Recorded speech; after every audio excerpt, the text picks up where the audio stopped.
మీ ఇంట్లో కూడా మా ఇంట్లో లాగా కాకరకాయ తినకుండా ఎవరైనా ఉన్నారా? అలా తినని వాళ్ళ కోసం అయితే కాకరకాయ కారం అయితే చేయండి, చాలా ఇష్టంగా తింటారు. మా ఇంట్లో కర్రీ కానీ, ఫ్రై కానీ, పులుసు కానీ ఇలాంటి కాకరకాయకి సంబంధించింది అస్సలు తినరు. ఇలా కాకరకాయ కారం చేసాము అని అంటే, ఇలా చేసుకొని ఒక 15 days స్టోర్ పెట్టుకున్నామని అంటే అసలు కాకరకాయనా అనేలాగా ఉంటుంది. అసలు తినని వాళ్ళు కూడా అంత ఇష్టంగా తింటారు. కాకరకాయ కారం అనేది ఇలా చేసుకుని ఒక డబ్బాలో 15 days స్టోర్ చేసి పెట్టేసుకున్నామంటే మనం ఫస్ట్ ముద్ద కాకరకాయ కారం వేసుకొని నెయ్యి వేసుకొని తిన్నామంటే చాలా బాగుంటుంది. అసలు ఇది కాకరకాయనా అని అడుగుతారు ఎవరైనా రిలేటివ్స్ వచ్చినా కానీ. కాకరకాయ తినని వాళ్ళకు ఈ కాకరకాయ పొడి చేసి పెట్టండి, చాలా ఇష్టంగా తింటారు. సింపుల్ ప్రాసెస్లో చూపిస్తా చూడండి. నేనైతే ఒక 1/2 kg కాకరకాయలు అయితే తీసుకున్నాను. ఈ కాకరకాయ కారం కోసం ఎన్ని కాకరకాయలు ఎక్కువ ఉంటే అంత మంచిదండి, అంటే ఎదుగుతుంది. తక్కువ ఉంది అని అంటే అది మనం ఎంత చేసినా ఏర్పడది. అందుకోసం ఇప్పుడైతే ఒక 1/2 kg కాకరకాయలు అయితే తీసుకున్నాను.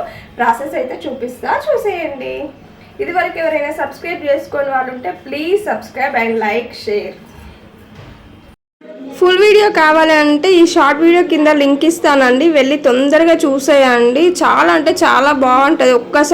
ఒక్కసారి ట్రై చేశారంటే 4 months వరకు అస్సలు ఖరాబ్ కాదండి, అంత టేస్టీగా ఉంటుంది. వేడి అన్నంలో కొంచెం కాకరకాయ కారము నెయ్యి వేసుకొని తిన్నారంటే అదిరిపోతుంది. ఇంకెందుకు లేట్, ఫుల్ వీడియో చూసేయండి.